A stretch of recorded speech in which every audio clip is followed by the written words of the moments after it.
Hello friends, कैसे आप लोग। देखिए, हमने अब तक आपको linear equation in two variables के हमने दो मेथड आपको सिखा दिए हैं। एलिमिनेशन हमारा हो गया है और हमारा सब्स्टिट्यूशन हो गया है, यानी कि विलोपन और प्रतिस्थापन हम खत्म कर चुके हैं। आज जो हमारा थर्ड मेथड है, लास्ट है बिल्कुल। इसके बाद मेथड कोई बचेगा नहीं, लेकिन कुछ टाइप के क्वेश्चंस बचते हैं, उन्हें हम बाद में एक एक करके समझ लेंगे। ठीक है, तो आज हमारा जो मेथड है उसको बोलते हैं क्रॉस मल्टीप्लाई, वज्रगण विधि। ठीक है, चलिए करते हैं।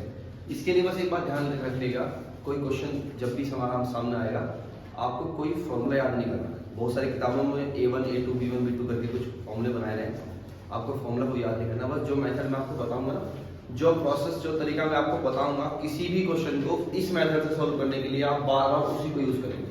कोई रटना नहीं है, बस प्रोसेस को याद करना है। ठीक है, चलिए शुरू करते हैं। आइए,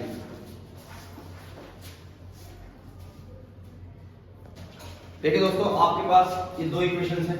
ठीक है, तो सबसे पहले हमें याद रखना है कि हमारी जो भी इक्वेशन दी होती है उससे हमें स्टैंडर्ड फॉर्म में बनाना होता है। ठीक है, यानी इक्वल टू 0 होना चाहिए सभी लीनियर इक्वेशंस की। ठीक है, तो देखिए इसको चेंज करेंगे, लिखेंगे 5x plus 3y minus 35 equal to 0 हो गया। ये स्टैंडर्ड फॉर्म में आ गई है।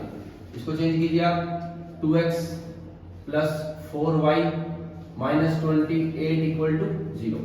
अब आपकी दोनों इक्वेशंस जो है स्टैंडर्ड फॉर्म में आ चुकी है। ठीक है, अब देखिए हम मेथड कौन सा सीख रहे हैं, क्रॉस मल्टीप्लाई।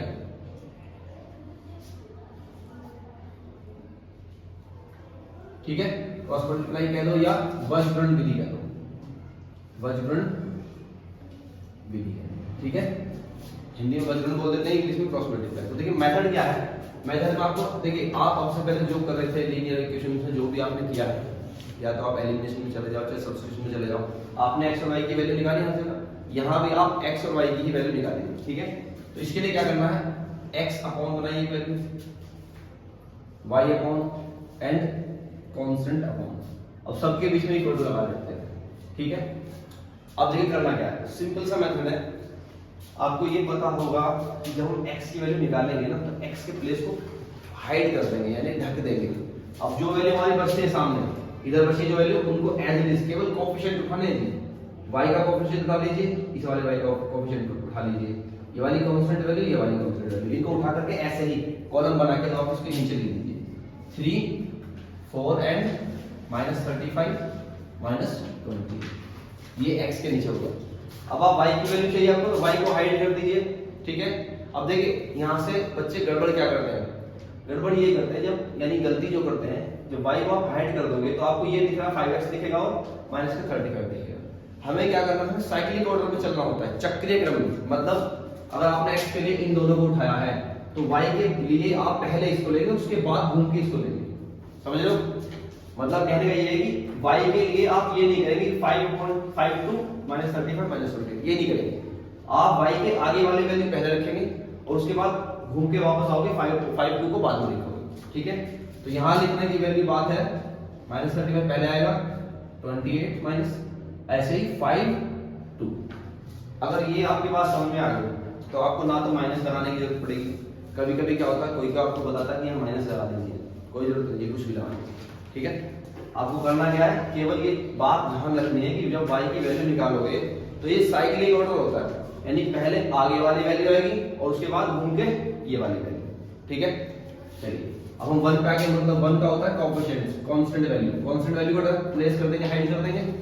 ये हाइड हो गई, तो देखिए इसके लिए इसके आगे वाली वैल्यू ये होगी और उसके बाद वाली वैल्यू ये होगी। ठीक है, तो 5, 2, 3, 4।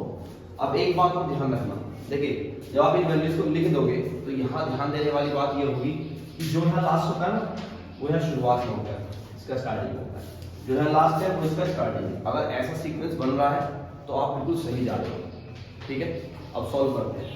देखिए सॉल्व करने का तरीका क्या होता है, इनको सॉल्व करेंगे। आपने हिंदी में 4 इकाई सुनी होगी, 4 इकाई, उसको आप ऐसे बनाते थे, इस तरह से उसका, ये इंग्लिश का आर भी होता है, इंग्लिश का आर भी होता है, और कुछ कुछ 4 इकाई ऐसे बनती है हिंदी में। तो आपको यही करना है, मतलब इस की मल्टीप्लाई इसके साथ कर देंगे। ठीक है, बीच में माइनस साइन लगाने के बाद इसकी मल्टीप्लाई से कर देंगे। ठीक है, तो देखिए आपको लिखने का तरीका बताता हूं मैं। आप इसकी मल्टीप्लाई ऐसे करेंगे, इन दोनों की मल्टीप्लाई होगी, लिखेंगे x अपॉन 3 इंटू माइनस का 28। जब भी माइनस की मल्टीप्लाई होती है तो आप उसे ब्रैकेट में रख लेते हैं। ठीक है। अब क्या होता है, माइनस लगाएंगे, ये हो गया हमारा फॉर्मूले का माइनस। अब इन दोनों से मल्टीप्लाई देखेंगे, 4 इंटू माइनस का 35, ये रूल फॉलो करना। इसी को बोल देते हैं हिंदी का 4 इकाई। ऐसे करते हैं, पहले मल्टीप्लाई इसकी होगी, फिर घूम के इन दोनों की मल्टीप्लाई जाएगी, और बीच में क्या रहता है, माइनस साइन आ जाता है। ये ध्यान रखना, पहले मल्टीप्लाई इन दोनों की होती है, फिर बीच में माइनस साइन रखना है, उसके बाद इनकी मल्टीप्लाई होती है।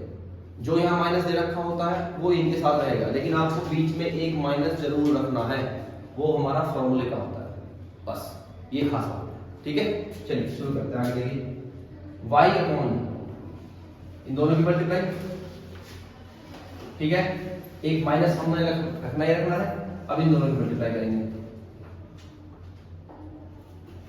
इक्वल टू 1 अपॉन इन दोनों की मल्टीप्लाई, माइनस रखना है, इन दोनों की मल्टीप्लाई, राइट। अब देखिए कैलकुलेशन कितनी शॉर्ट हो जाएंगे, इनको सॉल्व कीजिए। आप 28 की 3 से मल्टीप्लाई कीजिए,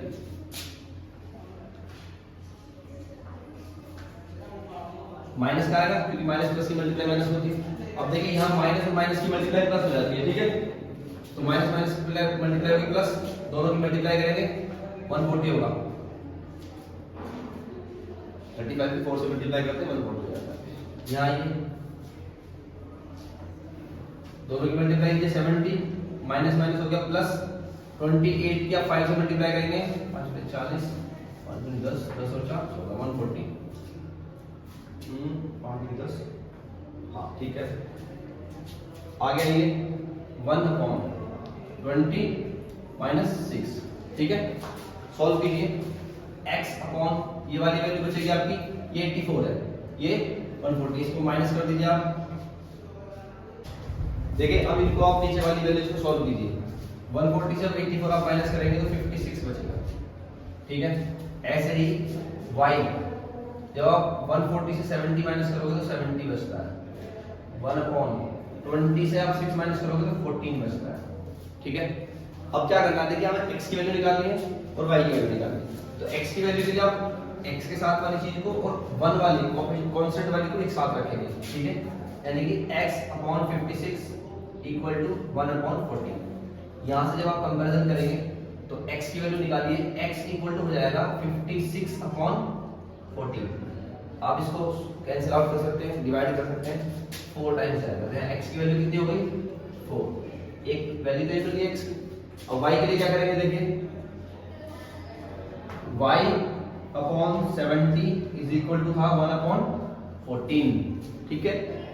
y equal to 70 cross multiply कीजिए उधर, अपॉन में 14 है, सॉल्व करिए, 5 टाइम्स आएगा, तो y की वैल्यू कितनी हो गई 5। तो देखिए हमारा x की वैल्यू 4 आ गया है और y की वैल्यू 5 आ गया। मेथड यही है, मेथड आप ध्यान रखिएगा, जो मैंने जैसे जैसे किया है। सबसे पहले तो हमें स्टैंडर्ड फॉर्म में बनाना है, उसके बाद इनके प्लेस जैसे जैसे रखना है वो सीक्वेंस याद रखना है, और उसके बाद जब आप इसको सॉल्व करोगे तो ये हिंदी का 4 इकाई होता है, पहले इन दोनों की मल्टीप्लाई, उसके बीच में माइनस रखना है, फिर इन दोनों की मल्टीप्लाई करके रख देना है, बस। उसके बाद सीधा सा सॉल्यूशन है, केवल मल्टीप्लाई है, ऐड है, माइनस है, ये सब है, डिवाइड है, ठीक है। उसके बाद आपका आंसर है, ठीक है। आराम से देखिए, नहीं समझ में आता है तो एक बार वीडियो को दोबारा प्लेबैक कीजिए, दोबारा देखिए, एकदम समझ में आएगा, ठीक है। चलिए।